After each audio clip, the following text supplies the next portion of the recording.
What is it? It's okay. We're not being attacked by pirates. It's okay.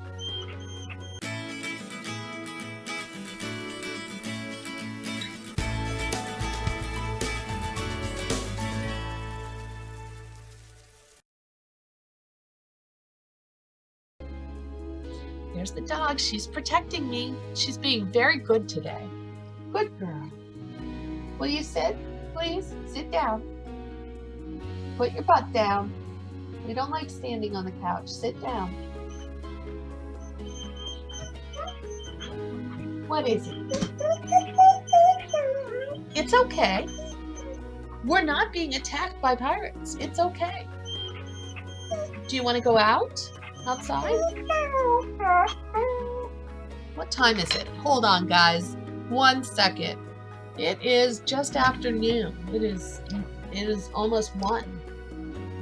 Here, I'll give you a snack. If I give you a snack first, will you go eat your food like a good girl? Go ahead. Nom, nom, nom, nom. I ate my breakfast. You missed it. I did eat already. So if you're waiting for me to eat because I'm the alpha, which by the way is bunk, the whole alpha omega canine pack theory, it actually is not how wolf packs or canine packs organize themselves. I mean, there's leaders, there's dogs with leadership that the other people in the pack look to, of course, but it's not what you think. And if this is new information to you, I encourage you to kind of Google it and see what you think about the information coming out.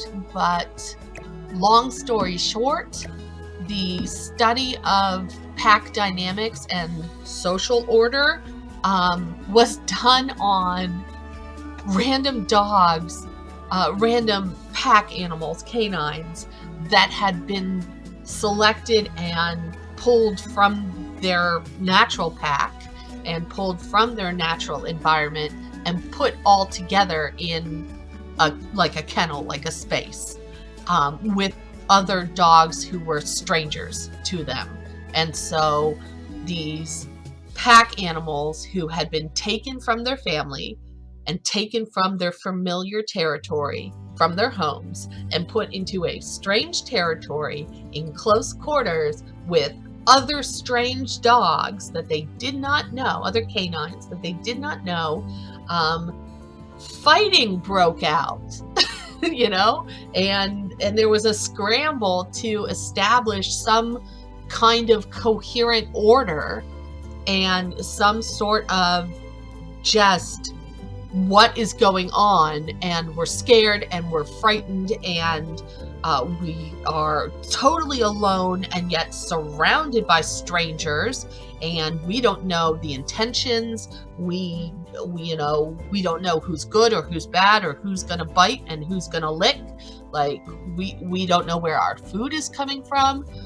So naturally the canines kind of went crazy, and there was a big scramble and chaos for both acting defensively and acting aggressively as a defense. Like, I'm going to act aggressive so that you give me space, and don't come bite me, I'll bite you first. So that kind of behavior. And then when they sorted out some sort of order, some sort of dominance or leadership versus hierarchy, I mean, that's what the reports, that's what the speculation and the theorizing was done on that kind of a situation. So that's it. That's why humans have thought for a long time, longer than we should have, that canines had this very hierarchical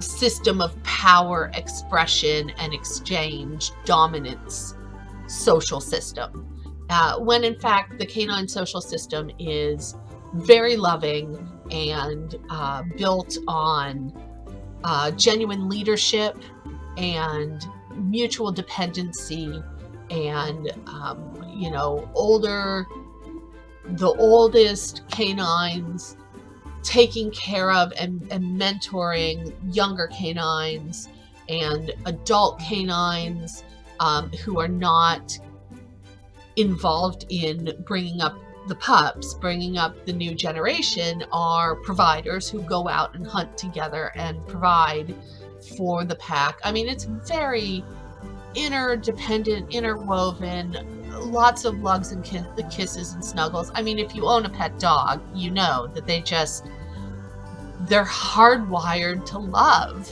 I mean, they really are. They just can't not love who is in their pack. So yeah, so that whole alpha dog thing is total myth. But yes, Mercy knows that I'm important. She sees me as both her leader, but also her dependent. She knows I have some health issues, and she knows that I do. And so she sees it, especially since she's a border collie. She's part border collie. And so she has a very herding, protective instinct. And she sees me in part as a dependent or a sick pack member who needs to be watched and cared for a little bit more than usual. And she believes it's her job. She knows that it's her job to be the person caring for me, and to be the person in the household who does make sure that I eat every day, and does make sure that I am taking care of myself and that I'm not sick. She makes sure that I get up out of bed properly in the mornings at a reasonable time. I swear I just built a wall there. Did my game just... Yeah, my game just flipped out for a moment.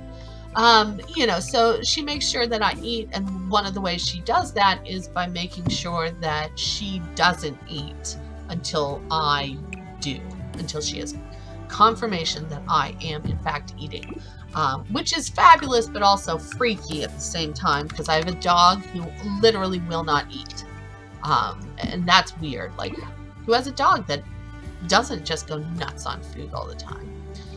I do. I have that dog. So, you know, so there's that. And she does take care of me. She gets me out of bed. She makes sure I eat. If I'm sick, she's very protective. You know, when I'm having problems with my health, she won't leave me. Like right now, she's left me alone in this room, and she's gone out. In her mind, she has gone outside to patrol and to guard our boundaries and our territory, and to make sure everything is safe for me in the den. And but when she senses that I'm having a problem with my health, she will not leave me. She will not leave the room that I am in. She will always be right next to me. And if other people try to come into the room, she, if you're not established already as a member of our particular pack, she will in fact be hostile to you coming into my space, but not aggressive. Like she has never bitten a person. She's not a biter. She's just very protective. So if you come into my space while I am sick, she will stand up and face you and keep herself between you and me, and watch very carefully what you're doing and whether it's agitating me or not. So she's fabulous. She is my emotional support animal. Go ahead, sweetheart. That's just toilet paper. That's just groceries. No big deal.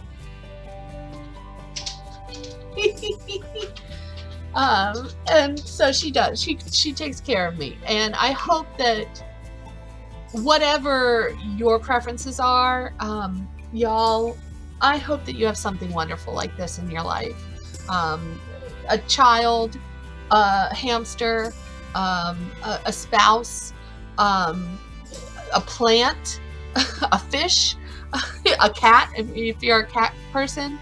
I really do hope that you have something in your life, in your experience, that is so genuinely thoughtful and loving and caring. What would be the purpose of putting it in its own little room if I just used glass doors? So silly. I really do hope that you have that in your life.